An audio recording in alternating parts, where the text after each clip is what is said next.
عارف وزیر وینه پرته دی. منصور پښتین، محسن داوړ او ولی وزیر د عارف وزیر جنازې مراسمو کې خطرناکې خبرې وکړې. دا چې پاکستانی ریاست ته یې څه ویلي دي په دغه ویډیو کې وګورئ او مینه ټي وي چینل هم سبسکرایب کړئ. د جنازې مراسمو ته بې شمېره مخلوق راغلی و. دا ځل د منظور خبرې تر پخوا ډېرې متفاوتې وي.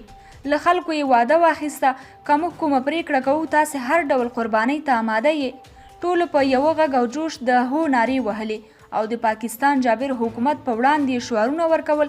همدارنګه د لر او بر یو افغان شعار یې ورکاوه. د پی ټي ایم مشران بیګا ته مشوره او فیصله کوي. دوه خبرې دي: یا به د پاکستان له حکومت سره سرې کرښې ټاکي او ممکن د وزیرستان د جلا کېدو پریکړه وکړي، او یا به له عدم تشدد نه د تشدد لاره غوره کوي، ټوپک ته بلاس کوي او د جنگ ځواب به په جنگ ورکوي. له خبرو او احساساتو یې معلومېده چې د پښتنو مشرانو حوصلې نورې پای ته رسېدلي، د یوې مناسبې او جدي پریکړې په تکل کې دي، ځکه چې د عارف وزیر وژنه علي وزیر، محسن داوړ او منظور پښتین ته هم د خطر زنګ دی. خو د پی ټي ایم درې واړه مشران د مایوسۍ ترڅنګ ډېر سخت مجبوره بریښي. مشر منظور پښتین نن د شهید عارف وزیر په جنازه کې د خپلې وینا پر مهال پاکستان ته خطاب کې ویلي: قسم درته کوم که په پښتونخوا د ولکه راڅخه ټینګه کړه، که جنګ راوړې، د عزت ساتلو لپاره مې هر ډول قربانۍ ته چمتو یو. د پښتین په خبره په پنجاب کې د عارف وزیر په شهادت جشنونه روان دي، خو دا ډول شهادتونه به زموږ مبارزه کمزورې نه کړي. د هغه په وینا هر ځای کې چې وحشت او ترور دی تر شا د پاکستان ISI لاس لري.